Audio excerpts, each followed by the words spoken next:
Bienvenue dans cette nouvelle exploration stylistique. Bonjour Sam. Aujourd'hui, on se penche sur des conseils d'experts, un truc qui peut vraiment tout changer dans une tenue. Ah oui? L'art d'associer le bon collier avec le bon type de col. Absolument. C'est crucial pour l'harmonie visuelle en fait. Le collier, c'est pas juste un accessoire qu'on ajoute comme ça. Il peut vraiment soit encadrer le visage, soit... Prolonger la ligne. Voilà, prolonger la ligne du vêtement. C'est cette relation forme du col, forme du bijou qu'on va essayer de décrypter un peu. Ok, alors notre mission, si on veut, c'est de trouver un peu les astuces. C'est ça, pour que ça fonctionne bien, pour un accord réussi. En gros, il y a deux idées principales, c'est ça? Soit le collier... il continue la ligne du col, Il la prolonge, oui. soit il vient remplir l'espace que le col dégage. Exactement, remplir le vide en quelque sorte. Bon alors, par où on commence? Le plus couvrant, peut-être. Le col montant, genre col roulé, là le cou est caché, on fait comment? Alors là, oui, forcément, le collier va se porter sur le vêtement. D'accord, Le pull, le tissu, ça devient comme une toile de fond. logique. Du coup, pour que le collier se voie, il faut miser sur du long. Du long. Oui, les colliers type opéra qui descendent assez bas ou sautoir, encore plus long. Ok. Les multirangs aussi, ça marche bien. Ou même les plastrons. Ah oui, ces pièces un peu plus larges. C'est ça, plus décoratifs qui couvrent une partie du buste. Ça crée un joli contraste vertical. Et ça se voit sur le tissu épais. Exactement. Parce qu'un petit bijou tout fin, il disparaîtrait sur un gros pull, quoi. C'est clair, il faut de la présence. Bon, et pour le grand classique, le décolleté rond, on en voit partout. Ah, le rond, c'est le plus facile à vivre, on va dire. Le plus versatile. Oui, Le principe, c'est simple, hein.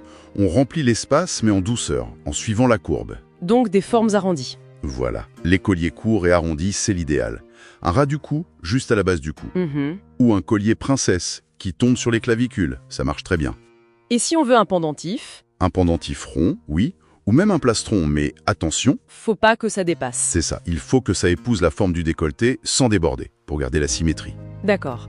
Et alors là, on arrive à un cas intéressant, le col en V. Lui, il donne une direction très claire, non? Tout à fait.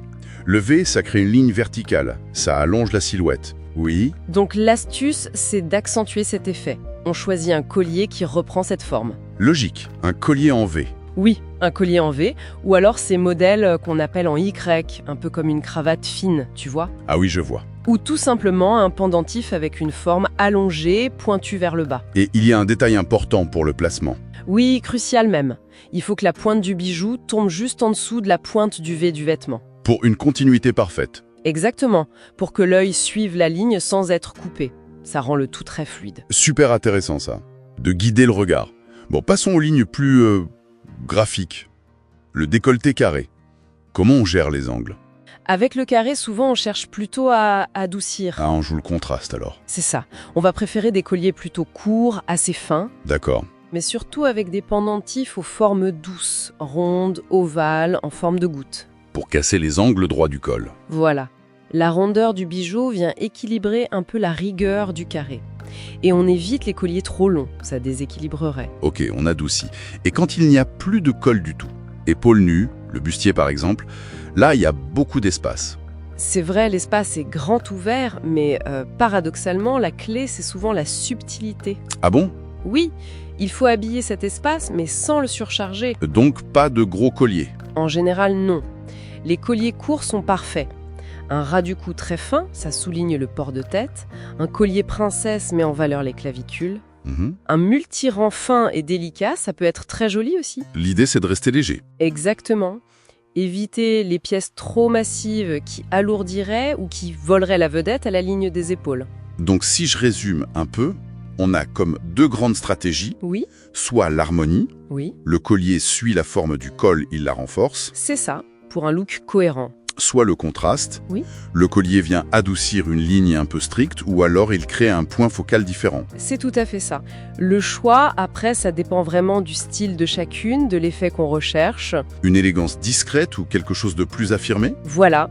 Et puis évidemment, le col n'est pas le seul critère à prendre en compte. Ah oui, qu'est-ce qu'il y a d'autre? Il faut penser un peu à la morphologie. Par exemple, un sautoir long, ça peut aider à allonger la silhouette visuellement. D'accord. L'occasion, bien sûr. On mettra pas forcément le même bijou au bureau et en soirée. C'est sûr. plus discret au travail. Voilà. Et puis, il y a cette tendance du stacking. L'accumulation. Oui, superposer plusieurs chaînes fines de longueurs différentes, ça permet de personnaliser à fond son look. Ah oui, c'est sympa ça. Donc en fait, l'accord parfait col-collier, c'est vraiment trouver un équilibre. Un équilibre subtil, oui, entre la structure du vêtement et l'intention qu'on met dans le bijou. Le col donne le cadre. Et le collier vient soit le compléter, soit dialoguer avec. Intéressant. Et puis il faut aussi oser ne pas mettre de collier parfois. Ah oui. Quand par exemple...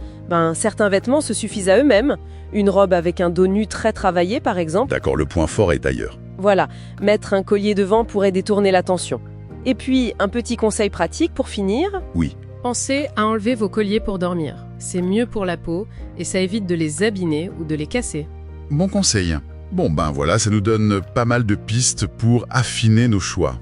Oui, ce sont des guides, des repères. Mais au final, l'élégance, c'est aussi beaucoup une question d'assurance, de comment on porte les choses. Tout à fait.